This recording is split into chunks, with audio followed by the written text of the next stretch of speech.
Hi there and welcome to a new video in which we are going to be talking about Rodin, okay? And this is an AI that, well, has been blowing my mind for all the months that it has been existing and for the previous chances in which we have checked out this amazing tool in the channel before. So the only thing that I'm going to be doing right now is just to scroll down a little bit, and here you can take a look at all the amazing models that have been generated 100% with AI. You can see the variety of models that there are, the amazing quality that they have, etc. And indeed, these are all models that have been generated by the community. So what you can do is basically, for example, I like this model, okay, this Mario model, and you can see how, for example, it has been generated, okay, some stuff over here, okay, and you can basically just grab it and download it in any of the formats that you want. I believe in OBJ is going to be more than enough, so I'll go ahead and download it. And I will show you how you can import any of the models that you're going to be able to find in Rodin in Godot, basically.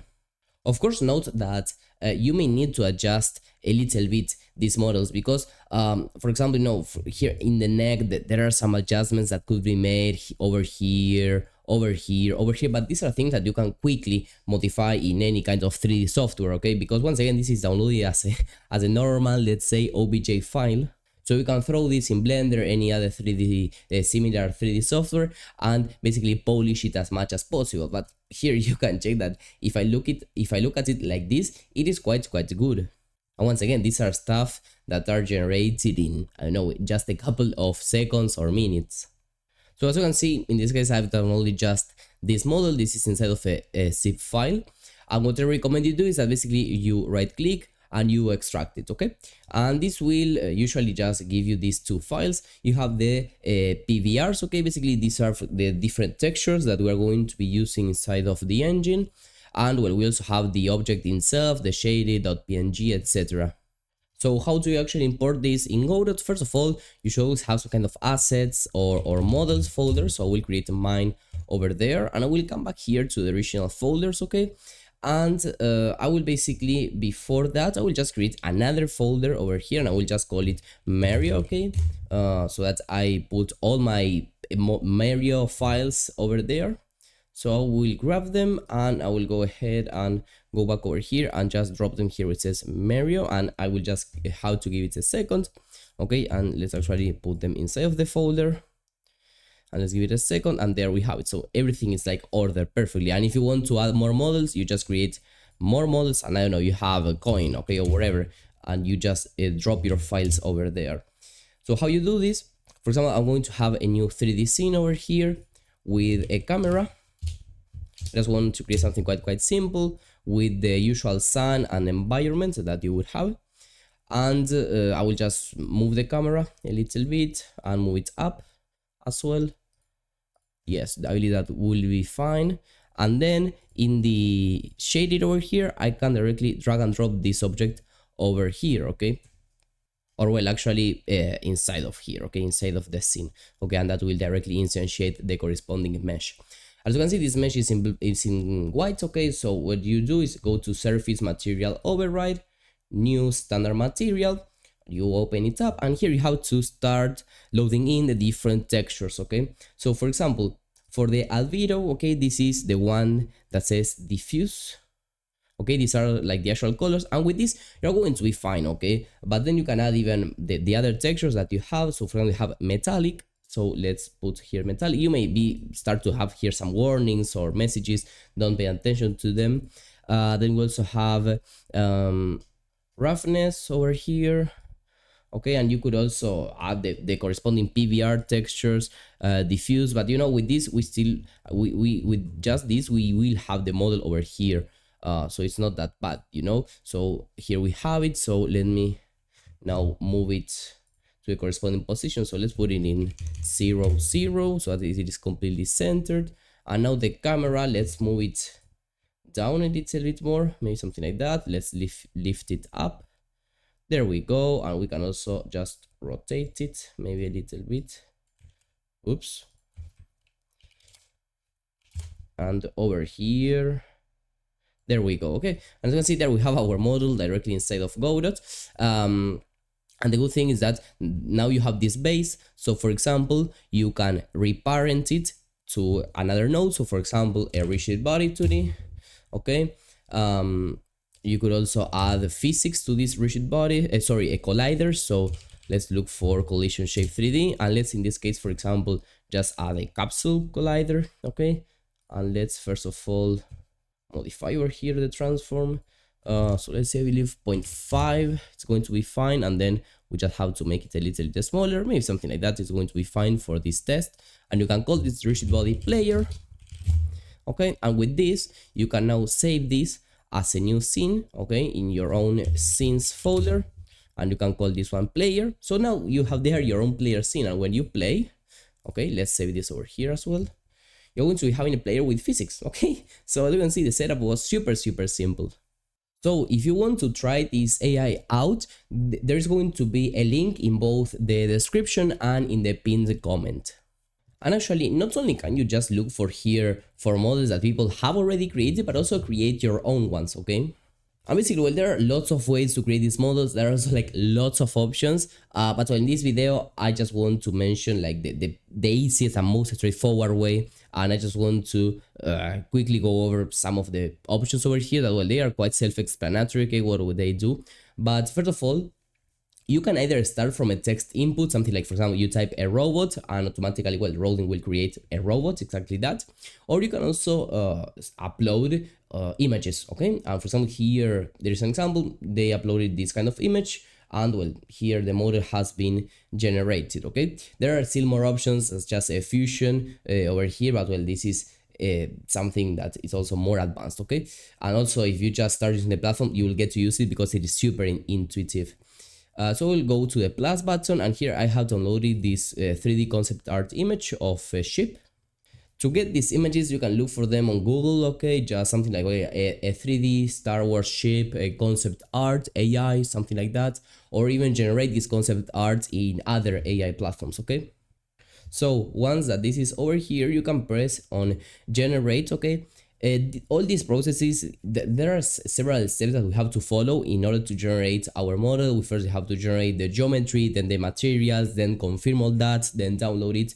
So it is still a huge time saver because indeed, like modeling just this, take into account how it has exactly replicated the shape of this, would take much more time, even hours, in a 3D modeling software. And here, as you saw, in a matter of, I don't know, 20 seconds, at least the pretty simple geometry was generated. So well, this is the geometry. So this is just like the shape. As you can see, it has no colors, basically it has no material. That is the next step. So here you can change the geometry prompt if you want to, but well, if you have provided an image, I don't tend to modify this. You still have here some options that you can get to modify if you want to. Or even over here you have more options, okay, that you would be able to have if you have the corresponding subscription. And then also here you have 3 options that are the ones that I told you that are a little bit more advanced. We have already covered them in the channel, so they do require their own coverage because they are a little bit more advanced. They allow you to have better customization, better generation, okay? So right now we are not going to be covering that. So if you're happy with this geometry, you just click on confirm, or you can also please press redo or change here any settings. In this case, the geometry, as you can see, is mostly perfect. So I can directly press over here confirm, and well, you can select pro mode or even quad mesh, okay, and you select the number here. But I'm going to go with pro mode basically, and I will press confirm, okay? So let's give it now a couple of more seconds. This took something like maybe 15 seconds. As you can see, it's still pretty quick. And well, now as you can see, we are on the second step, that is the material generation. The geometry is finished. As you can see, pretty accurate, so good.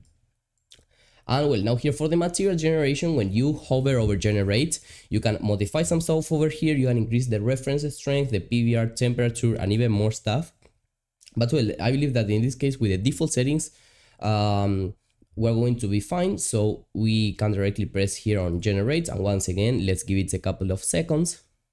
Okay, and here we have it finishing. This time this did take some extra time, something like maybe 30 to 45 seconds, but still in something like maybe 3-4 minutes you have created your own model. And take a look at the materials, okay? Once again, there are stuff that could be made a little bit better, maybe over here or over here. But overall, take a look at the high level of detail that this really blows up my mind every time I generate something here. Once again, you can redo things, change the different settings, okay? But well, of course, I am super happy with these results. And once again, don't worry, if you really want to fix these small details, you can do them in Blender or wherever you really need to. So let's basically confirm this material. And that was done in literally, I don't know, 3 seconds. So well, as you can see, every single step has the same like logic. Firstly, you create like a preview of it, of the material, for example, with the prompts, with the settings or wherever. Once you're happy with those results, you confirm them. And once you confirm them, you can't basically go back, okay, because you have confirmed those changes. So make sure that before you click confirm that you really like the results that you have. And the same thing basically with the material. And now we're in the last step, that is the easiest one. You basically pack. You select what options you want for a specific model, what format, the materials, okay. The if it is 2K or 4K, you can even publish it directly to a Sketchfab, sorry, or directly download it. So we'll go ahead. OBJ is okay for Godot and for most engines. You can also download for FBX, for that maybe it's better for other engines, GLV if you really want to use that format, wherever. And let's actually in this case use GLV, so as I show you how to import these other file formats, because it's also another one quite used in game development when you download stuff from the outside. So we'll go ahead and press download. This once again will take some time. And well, as you can see there, it has finished downloading, and there we have it, okay, basically. So here is the zip file. In this case, because I have here the other files, I will just extract them to a folder basically, so that I keep everything a little bit more organized. And once again, I will just grab these folders, okay, and I will put them inside of Godot. I will just try to drop them right over there. Then I will get to actually order these folders. So here I have models, Mario, so I will get to create a new folder, we'll call it ship, for example, and I will put everything over here, okay? So let's give it a second. Once again, you may have, as you do this, like lots of warnings, errors over here, but don't worry, everything will work just fine. And well, directly here we have the GLV. GLV, sometimes they tend to work a little bit differently, because as you can see, they are created like inside of a scene. So if you double click here the file, you will get to modify some stuff. So this is maybe like a little bit a more advanced option, because you get to modify more stuff. If there are also animations, you can see them here, etc. But well, the way in which you work with this, or in which most developers tend to work with this, if you want to modify this, okay, what happens is that you will have like a new inherited scene, so you don't really get to modify the model if you want to scale it down or to do more stuff. So just to avoid any problems with that, you just right click and make them local, okay? So you just have an O3D with the same mesh instance, and here you can do the same thing. I will change this type, for example, make it a rigid body, and over here I will add the corresponding collision shape, and I will, for example, just add here a box shape, okay? And as you can see how in a matter of a couple of minutes we get to create our own 3D ship that, as you can see, it looks wow, so amazing, okay? And well as how we directly imported a model that was over there generated by some Rodin user. So yes, indeed, I am super delighted by the advancements that there have been lately in AI, and more specifically on Rodin, because basically they are always there updating the tool. Take a look at how just a couple of weeks ago they launched Rodin Gen 1.5, and well, they basically had here more stuff, okay? They always create these amazing videos, okay, in which they demonstrate like everything that is new, and it really blows my mind, this platform, okay? And well, you can always follow them on Twitter and also see like the updates that they are giving here, some tips also. So well, it's a pretty complete platform. They're always updating this stuff, providing information here on their Twitter account. So once again, feel free to start using this platform. A link is in the description down below, as well as in the pinned comments. Bye bye.